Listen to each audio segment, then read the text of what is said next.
Welcome to episode 2 of Busted Buttons. We got a really good show today. In this one, we're going to talk about some controller schemes, virtual reality, Google Stadia, however you pronounce it, I don't know. We're going to talk very shortly, very shortly about retro gaming on retro TVs. We're going to talk a little bit about the Atari Hotels, a little bit about Mario, some other franchises that we played. And you know what? We're going to talk about some other things. I'm not going to go through every single point we're going to talk about. We got a good show with a lot of stuff. So, Red, where do you want to go? Well, first and foremost, I'm just happy we made it to episode 2. I'm going to consider that a success already. But hopefully we improve a little bit, but probably not. So just stick with us.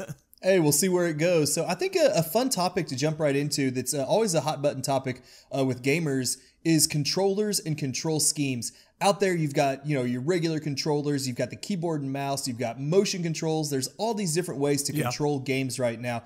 And I'm just going to throw this out there. What is your favorite way? My favorite way, well, obviously with a controller, because I don't do much PC gaming. Maybe one day, but actually I don't do any of it right now. I'm going to go ahead and throw out my favorite one. Well, actually, I'm not. I don't know which one's my favorite now. Xbox is a good one, but, I've been playing PlayStation 2 so much. I really like that one, but the triggers aren't as good as the Xbox is, so I will go with the Xbox, then PlayStation, and then I'll throw in the Nintendo Switch Pro controller after that. I don't know if that was really part of this segment, but you know what? It's our podcast, so we're going to do whatever we want to. It is now. And honestly, I actually like this discussion because, when you've got the Xbox fans, you got the Sony fans, you got the Nintendo fans. I mean, one of the differentiating factors between the new consoles every generation are the controllers. I've loved the Xbox controller ever since they did away with that the gigantic one they initially launched with, which was just a total mistake. I know there's a few diehard fans out there that love it, but in terms of the three main consoles, I actually might have to give the nod to the Nintendo Switch Pro controller. I am a big fan of it. I think it feels sturdy. It clicks well. It's comfortable. The only thing I don't like is that the A-B buttons and XY buttons are reversed from the Xbox controller. That throws me off when I switch back and forth between those two consoles. That is one thing I love about the PlayStation controller is that I'll split out PlayStation here sooner or later.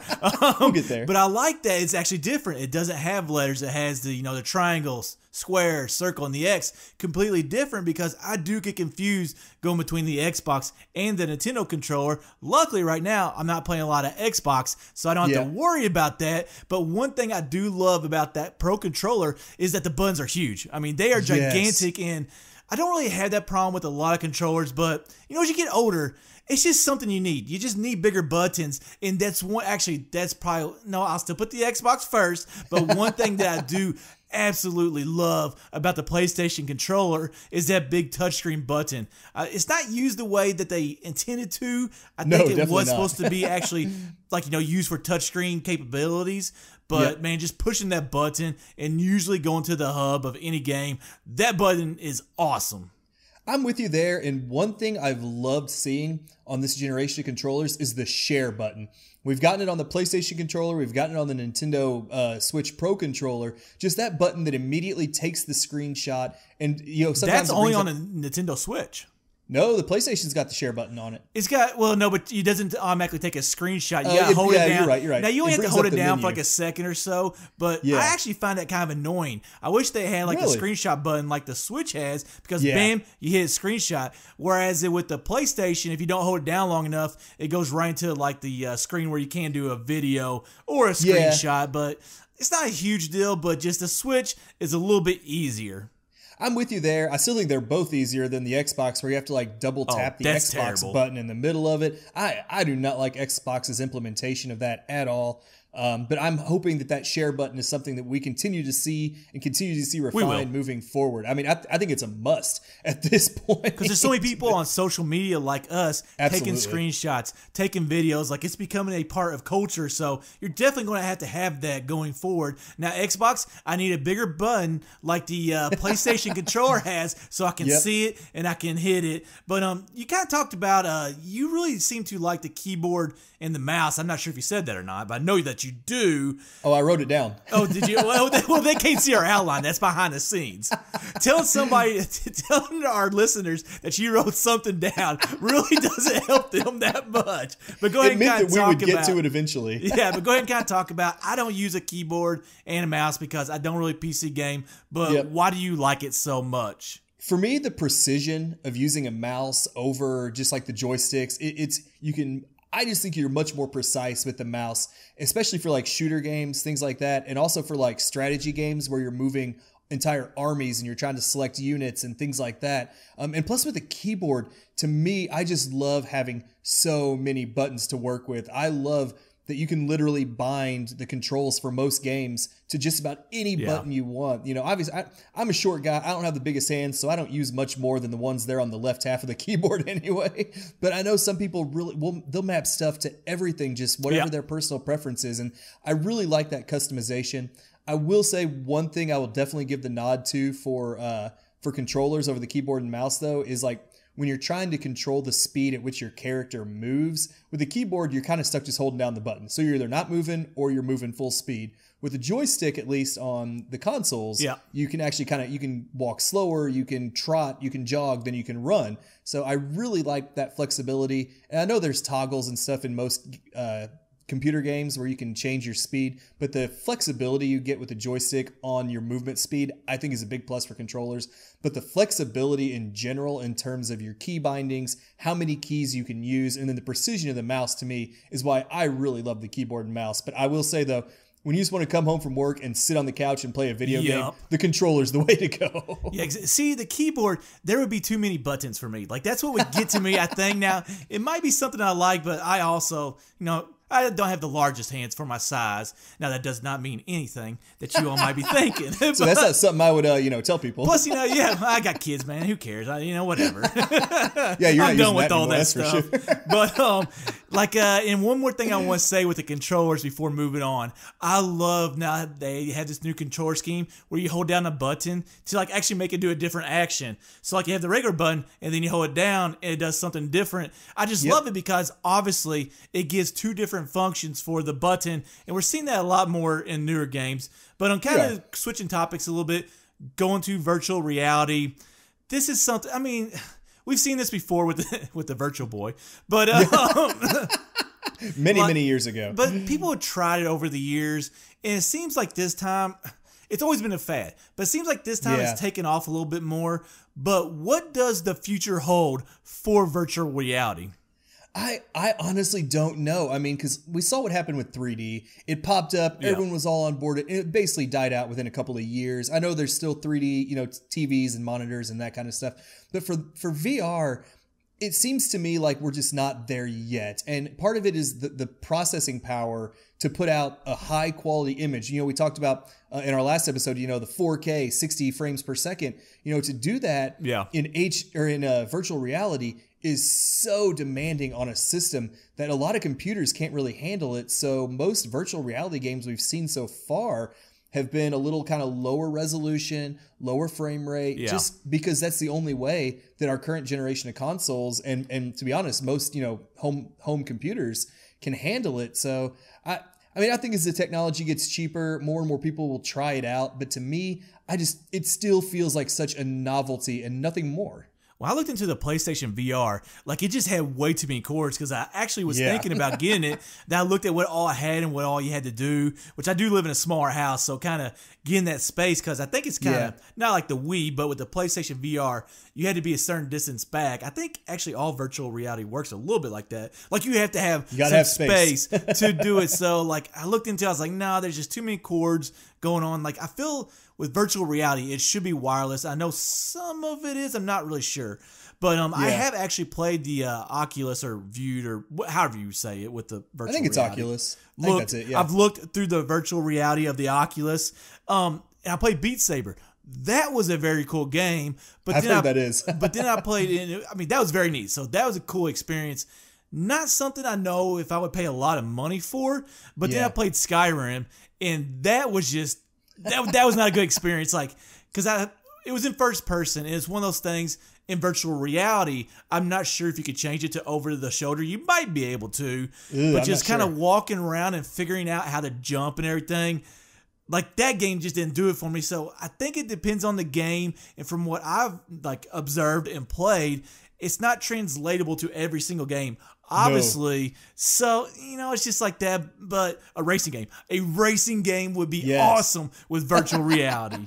I've heard racing games, and I've heard flight simulators, like the Microsoft Flight Simulator and the I forgot the big one. Hey, I'm always going to draw blanks here when I put on the spot trying to think of something. But anytime you're flying, whether it's a spaceship or an airplane or whatever, I've heard the VR is perfect for that. So I think if games are built from the ground up with virtual reality in mind, they can be done well. But I've heard there's some limitations on how do you control your character? Do you still hold a normal controller? Do you act like you're walking around the room? And then people who get motion sickness from it. I've heard the reports of motion sickness, headaches, people with regular glasses still struggle with it. So I think there's a lot of hurdles to overcome. I don't think it'll ever become mainstream until we can build like the holodeck from Star Trek that transforms your entire living room into the game. But at this point, I think it's going to stay as a niche. I have a hard time seeing it go mainstream.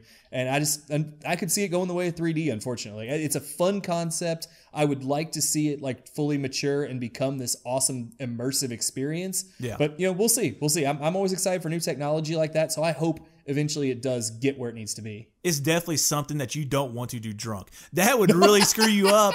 And when I played Beat Saber, you talk about controllers. Like with Beat Saber, you still had to use controllers. So, it's like, how much are you really getting? But, it's cool. I don't think it's a fad necessarily. I think it's a niche, like you said.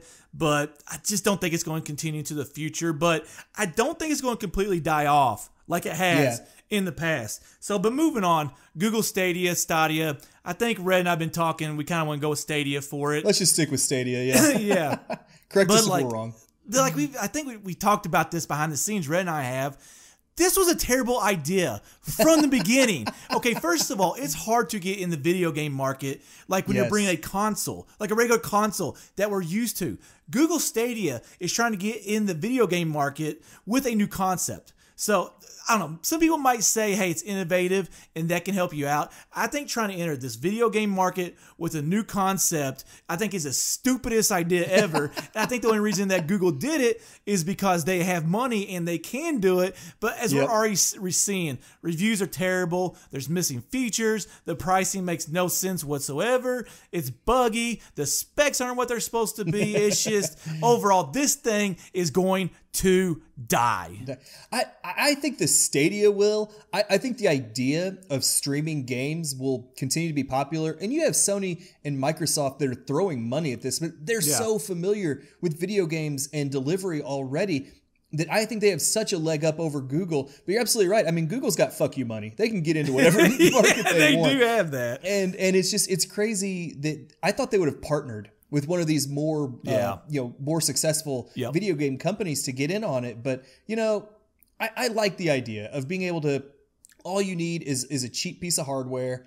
You don't need a full-blown $500 console or $1,500 gaming computer. You can just pick up almost anything and play on it. But man, you're relying so much on high-speed internet and wireless to deliver 4K gaming. I mean, it's just so many places don't have that kind of bandwidth, or they have bandwidth caps from their internet service providers, which don't even get me on that topic. I think that's bullshit.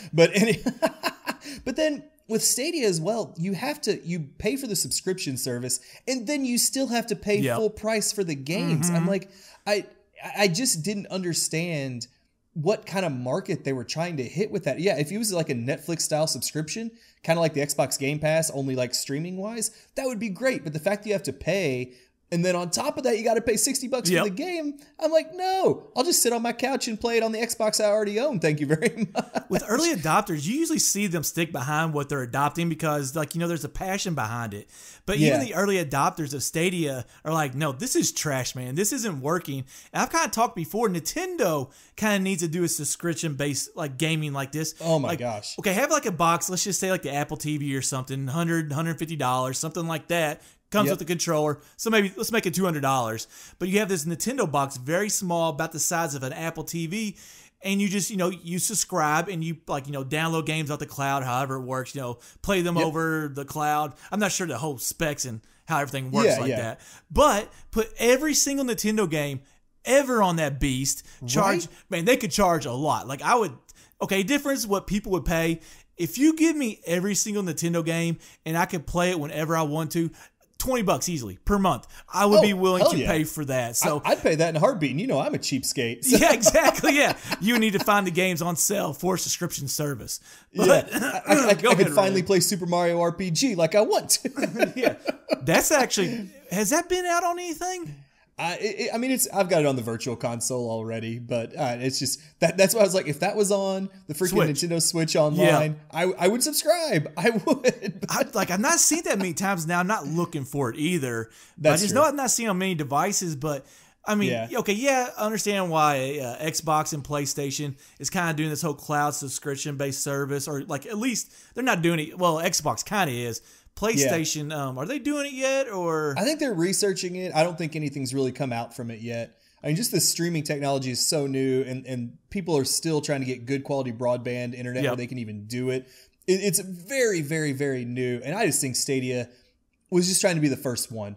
When you're so unfamiliar with the gaming market, which Google is, I mean, I just think it was a stumble right out of the gate. I mean, there's one thing to be said for being first, for getting your foot in the door, but to me, I'm staying the hell away from that. I mean, I've already got a PlayStation and Xbox. I might look into it if like Microsoft gets theirs off the ground. I'm trying to remember what the name they have for it. xCloud, wasn't it? Yeah, I think it was. I think it was just xCloud. And I'll probably try that because I'm already going to have the console. So, I mean, it's just...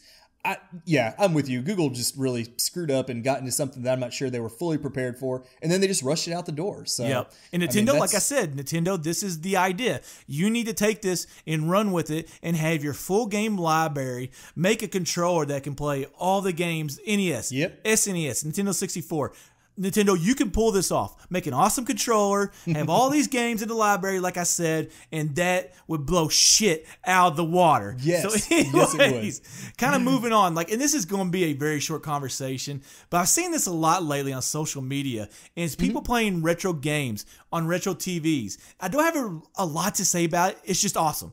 It's just, I think that whole concept is awesome. It's not something that I would do because those TVs, those retro TVs, they're way too big. They're way too heavy. And they don't necessarily look worse because even an NES game on a 4K TV doesn't look fantastic. Yeah. But just, I love when people take this retro idea and they go just a little bit farther with it, playing on a retro big ass TV, and just, I don't know. I don't have a lot to say about it, but I just think it's cool.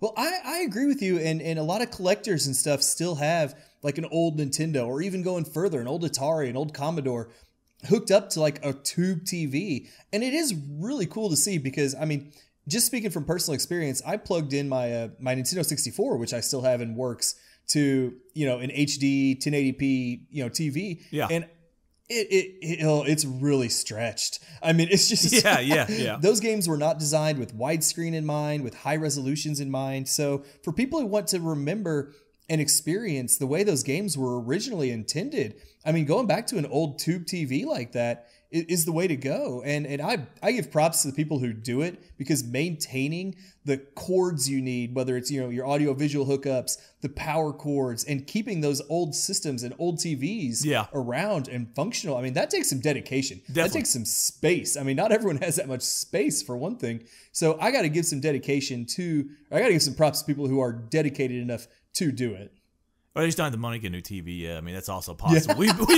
We've also been in that situation where, like, yes, we have. Yeah, this TV's way too big, it's humongous, but a new TV, that's pretty expensive too. So I think I'll stick with this one. Okay, a concept I've heard about lately, or saw lately, this whole Atari Hotels thing. If you've not heard of this, basically there's going to be Atari Hotels built in 8 cities. I think the first one is starting in fall in Phoenix, I believe. It'll take like 2 years. So this is a concept 2 or 3 years down the road, but 8 Atari Hotels. It's not exactly what you would think. Like, they're going to have kind of like an esports conference area, just basically where you can get together and game, do some online gaming and stuff. And then there's also going to be some nostalgic rooms. They can't go full Atari. Like, I think they got to incorporate some things that are going on in the gaming world today. Yep. But it just sounds like a very cool idea. I don't know if it's going to work, but like we've seen bars come up. Like with here, like in our area, Tappers and 16-bit. I don't know if they're love those places. I don't know if they're franchises or not. I've not been to either, which is very, very disappointing. I'm judging you right now. I'm sorry, everyone. But like we've seen this concept with bars. Hey, you're the family guy. It's tougher for you. Yeah, so. Like and we'll see if it translates to hotels. But just a very cool idea. I'm excited about the concept. Like I get they're trying to, and I was kind of reading some articles about it while researching for this, and they mentioned, they're going to have like some hotel rooms that are so like nostalgia based, and then they're going to have some futuristic ones. And so they're really trying to appeal, like you mentioned, to both, the esports scene that's going on today, and also try to rope in some of those fans from before. And it sounds like they've got some good backing for it. So, I mean, we're both nerds. We love our video games. I'm a huge fan of things like the arcade bars. You mentioned Tappers, 16-bit. Man, I love going to those places and just firing up some of those old arcades. So I'm excited to see if it would succeed. Now, if there was one local, I might think about it. Or if I was traveling to a city. There's going to be one in Chicago. Yeah, I might have to take a Chicago trip. So definitely, we might have to go and look at that one day. Like you said, a couple years down the road. That's a great reason just to go to Chicago for no reason. Right. Now, whether I'm actually able to pull it off with 3 kids is a whole nother story. We got to play some blackjack somewhere, win a little bit of money, pay for a whole trip, and it'll work out perfectly. There's casinos on the way to Chicago. Yes, they're not in the best parts of town. Well, hey, but we'll see how they work out. I mean, especially if the esports continues to be a big thing and the Atari Hotels can facilitate that, because I mean they're building stadiums and or not stadiums per se, but like arenas, like 3,000 people arenas. I know there's one going up somewhere in Texas. I think Philadelphia is getting one. So esports is becoming almost not as popular. I'll never say that, but is becoming very popular. And so if Atari can capitalize on that and keep that market in there, and then maybe bring in tournaments to their location, bring in the fans to their location, I think they could succeed. So, I mean, I would at least check one out. I mean, I can't say I'd stay one every time I traveled, but I'd check one out at least. Okay, I want to talk about Death Stranding. We did it a little bit in episode 1, but now I've had a little bit more time to play, because I think when we talked about it in episode 1, I was maybe 4 or 5 hours in, had a little bit more time to play. I'm about 15 hours in, and oh man, this game changes so much between hour 4 and 15. Like, I'm starting to get addicted to it now. So it's just, when you start playing the game, there's just so much, and it's overwhelming. I think I talked about that in episode 1. Yeah. And so, I've really tried to get past. It throws a lot at you. What's that? It throws a lot at you. That's it does. Sure. And at first it's just too much, but I've kind of gotten better at gaming and kind of how to go about that. So, I kind of just slow down. I'll eventually kind of learn it.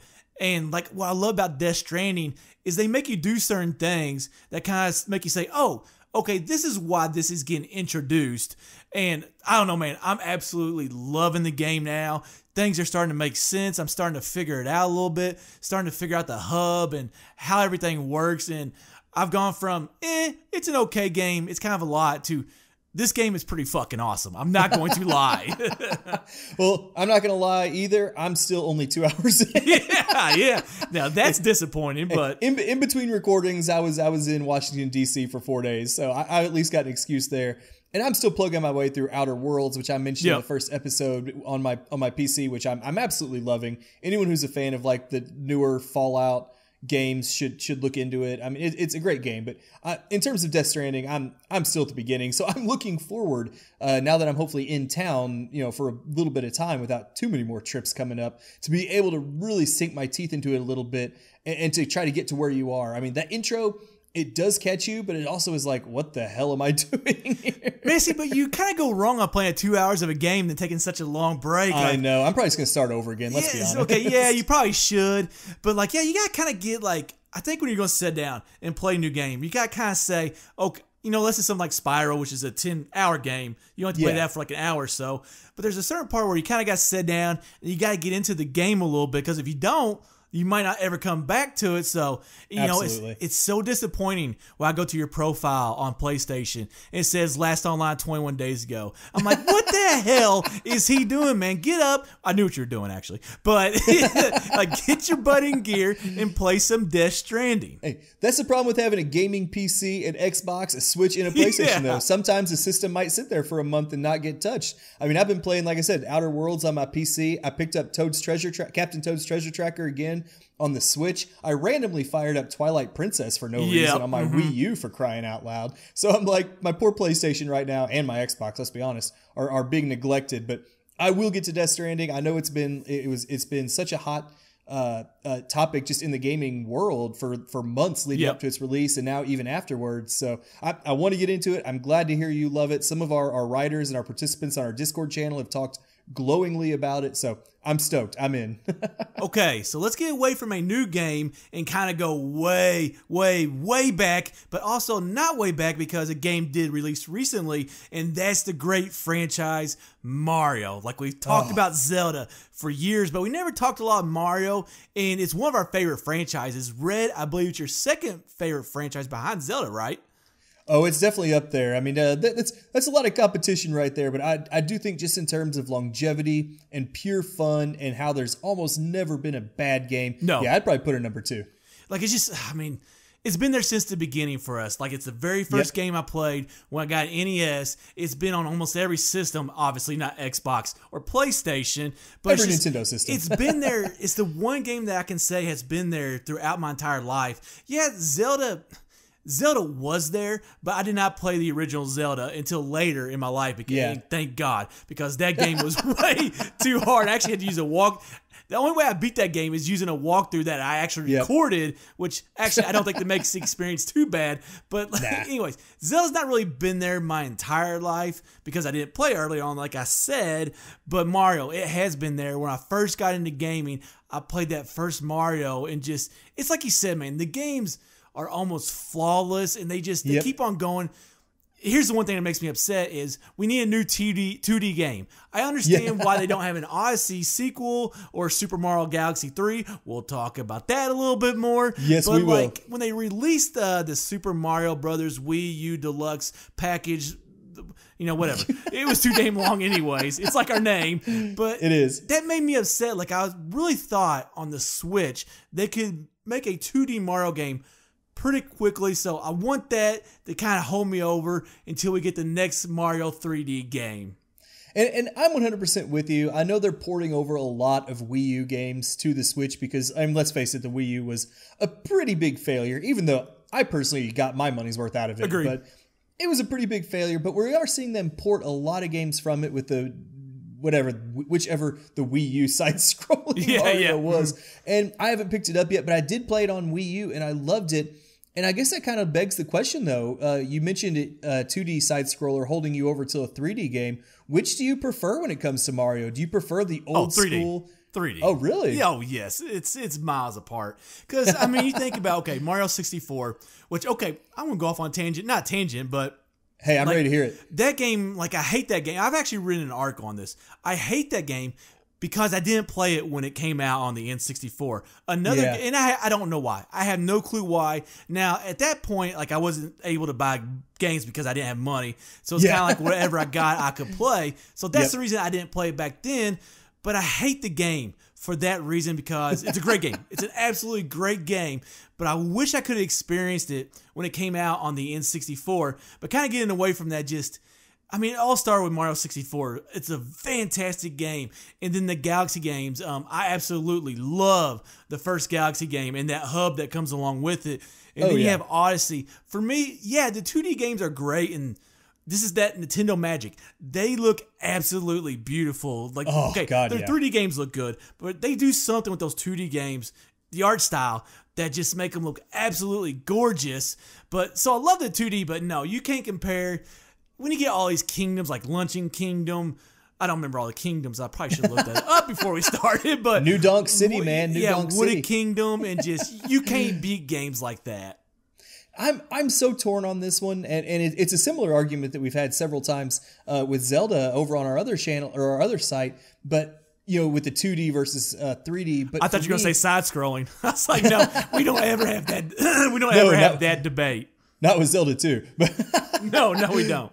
But to me, it's like, I think it's amazing that Nintendo nails both of them as well as they do. I mean, it's that Nintendo magic, man. They just it is. And they're similar. They control similar in terms of they're both platformers. Either way, everything's based on jumping and power ups, and you see the same enemies in both. You see a lot of the same characters in both. But the translation that they're able to do from 2D to 3D and back again. I mean, they haven't quit making the 2D side-scrolling Mario games. I mean, they're still pumping those out because they're still too. Fantastic. They are, and it blows my mind that they can seamlessly transition between the two. I mean, just from one iteration to the next. I mean, the Wii U had Super Mario 3D World, plus it had whatever the Wii U side-scrolling the title. Yeah, that we can't quite Super Mario Brothers Wii U or U, I think it was called. Whatever. I don't even know. And then the Deluxe came out. Why'd you have to add another name? Just say it's on the Switch. Yeah, but to me, I mean, I'm kind of with you when I look back and think, what are my favorite Mario games? Not counting Super Mario RPG, which is my favorite game of all time, but doesn't really fit into this discussion. But I think we're talking about the regular Mario games right now. Yeah, but the Mario 64, I mean, is such a watershed moment, not just for the Mario series, but for gaming in general, to make that transition to 3D, followed by Ocarina of Time, of course, not too long after. But it showed what could be done with a true 3D platforming game like that. And as much as I love, the Super Mario World, Super Mario Land 2 back on Game Boy, and even the newer side-scrolling games, it's just, my mind is, it's like that 3D gaming started for me with Super Mario 64. And because of that, yes, those side-scrolling games are still amazing. Those classics, Super Mario Brothers 3 is one of those perennial greatest game of all times. I get that, but like you, I go back to Super Mario 64, and then of course Galaxy 1, which, okay, I know this will get some people's feathers ruffled. I think Galaxy 1 was way better than Galaxy 2. Agreed. And I know there are people who disagree with that vehemently. I get that, and it's all opinions. We support all the opinions, but I think Galaxy 1 blew Galaxy 2 out of the water. You mentioned that hub world. Yep. Oh man, hub worlds are amazing in general. Well, I think Galaxy 2, like if you look at the levels, they were a little bit better in design. I think that's why a lot of people say that Galaxy 2 is better, because the levels, they were just, I don't know exactly, better design, better layout, whatever. Yeah, they were great, but like you said, that hub, man, I absolutely love that hub in Galaxy. Me too. And that's really what does it for me in that game, because the levels are obviously different, but they're very similar games, but one has a hub, and then the second one had like a trail system or whatever that looked kind of like a 2D game, which that's kind of a cool throwback. But man, you couldn't beat that hub, and just, it was the first experience also, because Galaxy was a completely different game. You could go upside down. You could jump off of something and then land on the other side of the planet, rock, whatever you're on. Just like a whole different concept with the motion controls, the star bits. So it really set that standard. And then, the second one was awesome. But to me, it just doesn't have the magic of that first one.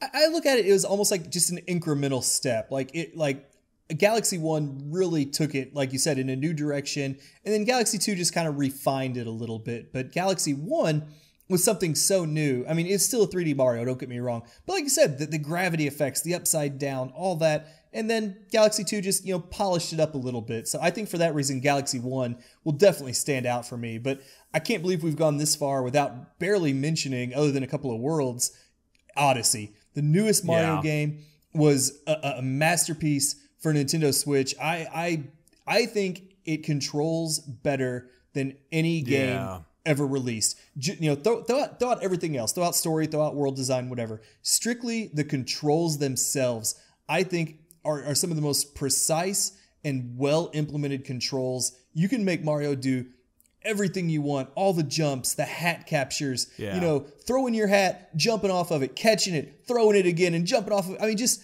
the insane amount of stuff you can do and how well it handles. For that alone puts Odyssey so far up on my list of Mario games. It's fluid. That's the word I always like to use. It's so fluid. It's just fluid. Like, it's just so smooth. And as I'm playing that game, it's my favorite Mario game. And here's the thing. I didn't think anything was ever going to be Galaxy for me because, we forgot about the music in Galaxy 2.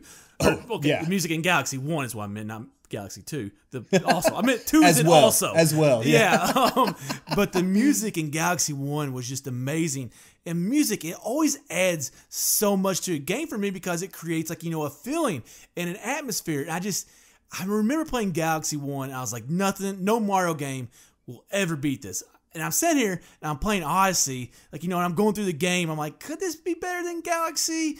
Yeah, okay, I think it might be. And I keep on playing. Playing. And just the worlds are beautiful. Just the whole Cappy, like he said, becoming other enemies, using Cappy to jump off. Just how beautiful it is. You could collect a ridiculous amount of moons in that game. There's just so much to do. I think it was 880, I think. And then you could buy more all the way up to 999. I don't think anybody actually ever knew how many it exactly was. Like, I heard different numbers for that. But just so many worlds, like in New Donk City. Not my favorite world, or kingdom. Sorry. Kingdom. Yeah, Kingdom. Not my favorite kingdom in the game, but just a really cool concept. Just really unique. And just nothing that we had seen in Mario up until that point. And then how about when you beat the game and you go to the Mushroom Kingdom and it looks a lot like there's a lot of similarity. The castle is very similar to Mario 64. And then you got the moon. The moon, it's okay. It's a little bit. The moon was okay. I didn't like that. I couldn't beat that last level. I didn't try too hard. Yeah. But I don't know, man. There's just so much, like becoming other enemies. The mechanics are fluid. The kingdoms are awesome. The music, I don't remember the music too much, so I'm sure it was good. Just maybe not as good as others, in my opinion. But yeah, just so many things that when I got done, I was like, this is the best. You just can't beat this game.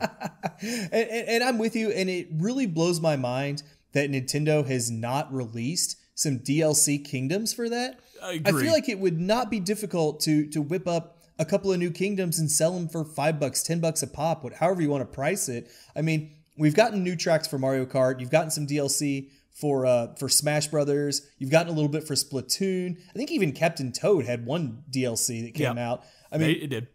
If there was any game that is custom made for DLC, it would be a Mario game like this that's divided into these different kingdoms. I think it would be so easy to implement. I mean, I don't know how hard it is for them to create a kingdom and come up with new ideas for moons when you already collected 800 and however many of them there were. We can go to 1,000. We can keep on going. Hey, exactly. But to me, I can't believe that they have not jumped on the opportunity to just milk that cash cow. I mean, I'd pay $5 a kingdom. I mean, are you kidding me? Throw 20 moons in there and set me loose. That's worth $5 to me because I'll probably get a couple hours of entertainment out of it. So, or make another fucking 2D game. You can also do that, Nintendo. We're sitting here. We want some DLC or we want a new 2D Mario game, and you're giving us nothing. And my Switch is sitting there, and it's getting dusty. And I'm getting upset because when you release a game, I play it nonstop because they're that great. But I'm just sitting here. I'm waiting, and I'm waiting. And you kept on telling me that there are going to be releases and releases. Okay, Pokemon and the other game are coming out, but I don't play those. Anyways. But they're big releases still. They are still big releases. So give me. You whetted my appetite. Like, you got me. You got me horny. You got me horny, and now you're just not doing anything about it. And now you got blue balls, and that's just not fun for anybody. So. Thanks a lot, Switch. You give me blue balls. Now, I will say, we mentioned the longevity of the Mario franchise, and of course, Nintendo franchises in general have been around, since the 80s, and Nintendo does a great job of reiterating and reinventing their franchises. I mean, Zelda's been going on since the 80s, Donkey Kong, and then, eventually Donkey Kong Country is the direction it went. That's been hanging out for that long. What are some other old franchises, and it doesn't have to be Nintendo, this can be anybody, old franchises that have kind of gone by the wayside that maybe, you haven't seen a new game in 10 years, even 20 years, that you'd like to see come back? Are there any that come to your mind that you'd like to see make a comeback? Actually, I know Donkey Kong really doesn't fit in that category. I know you mentioned it, but I don't think they released enough Donkey Kong games. To be honest with you. I know. Another 2D side-scrolling game. I'll take a 3D Donkey Kong game. Never did play Donkey Kong 60. Well, I started it, but didn't finish it. But not really kind of answering your question exactly. But I would like to see more Donkey Kong games. As far as games that from the 20s, There was no games in the 20s.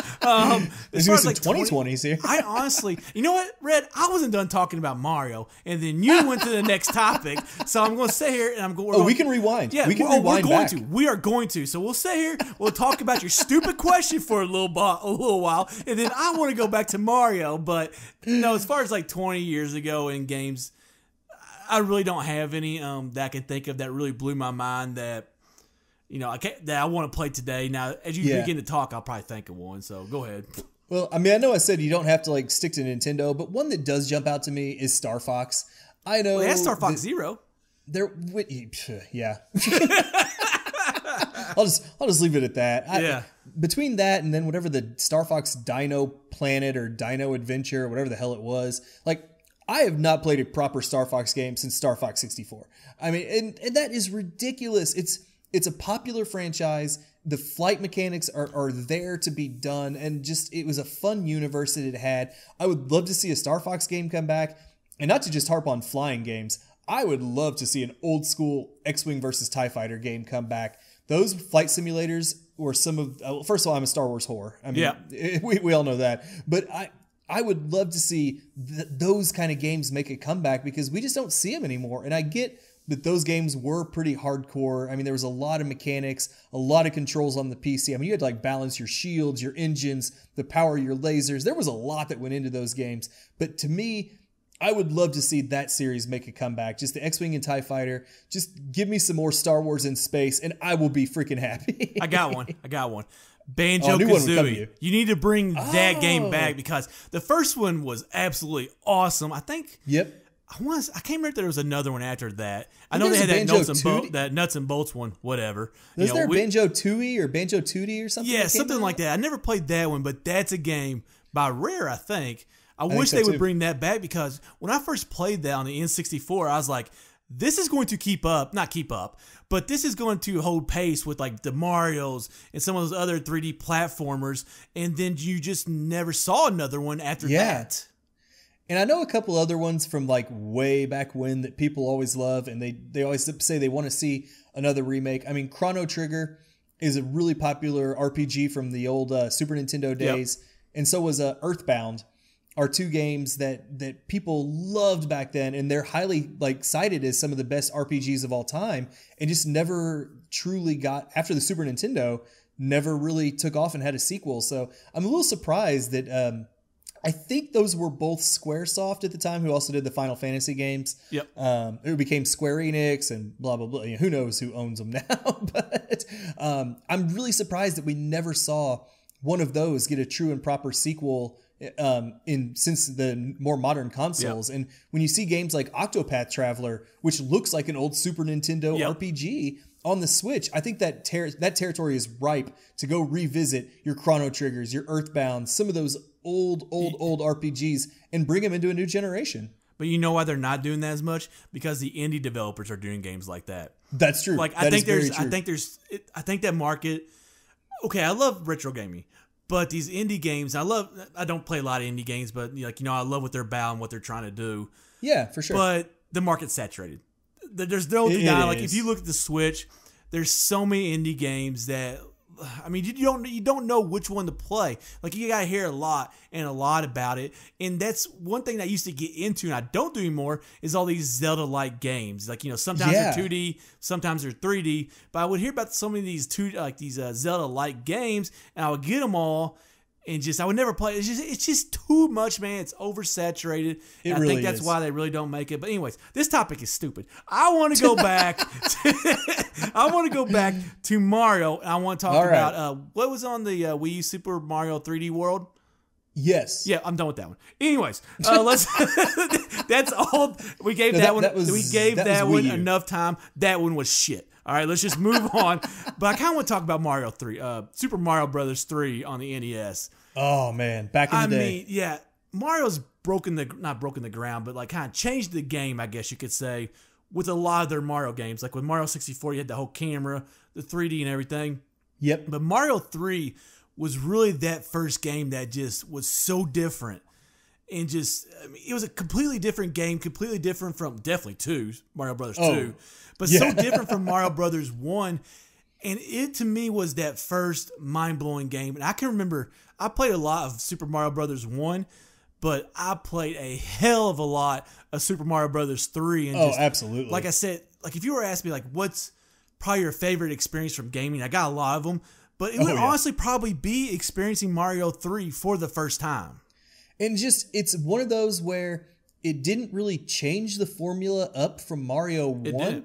But you could fly. You could fly, and that changed a lot. The Tanuki tail was amazing. But it just took the same concepts, turned them up to 11, polished them up, threw in a few extra, you had like the frog suit Mario, you had the Tanuki suit Mario, you had some different power-ups. Yep.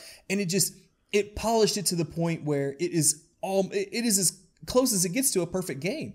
I mean, it's hard without being impossible. There's enough there to keep you occupied. There's a good variety in the levels and the worlds. I mean, to me, that is why Nintendo games hold up as well as they do. They will take a concept and they will polish it and polish it and polish it to where between the art style, the mechanics, the challenge, they're nearly like ageless. They are truly ageless games when you look at Mario 3. You look at A Link to the Past in the Super Nintendo era. I mean, yeah, there are some that don't hold up as well, like, Zelda 2, things like that. But for the most part, they're big flagship games. You could go pick up almost any of them today and be like, yep, this is still a fun as hell game. And it still looks great because Nintendo has never really been about pushing the graphics.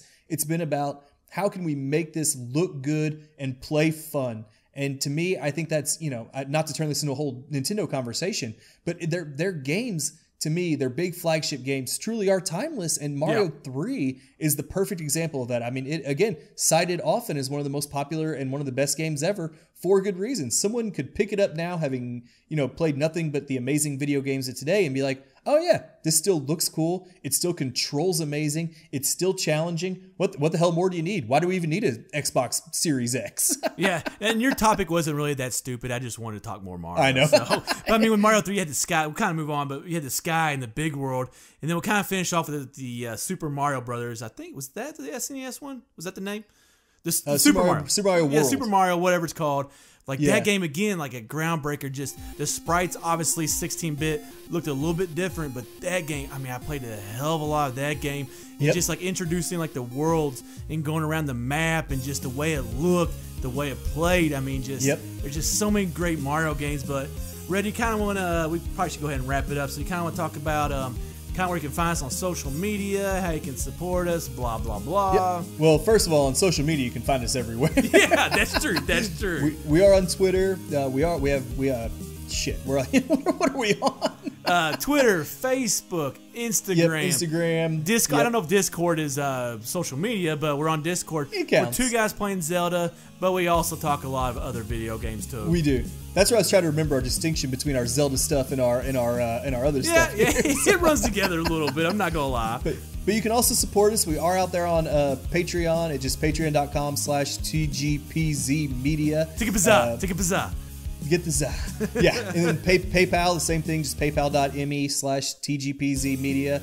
Leave us a good review. Or rating. A rating or a review helps us tremendously. If you can't support the show, that's a great way right there, non-financially, to support us. Just give us 5 stars. We'll take it. Yeah. Even if you hate us. Yeah, if it's bad, just lie. Just lie, man. Exactly. Then you can also find some video game merchandise on the TGPZ gaming site and some Zelda-specific merchandise on twoguysPlayingZelda.com, so go check it out. And then we also have a Facebook group for Zelda called Zelda Realm. We can have great Zelda conversations on there. Every day, just about. It's called Zelda Realm, so go check that out also.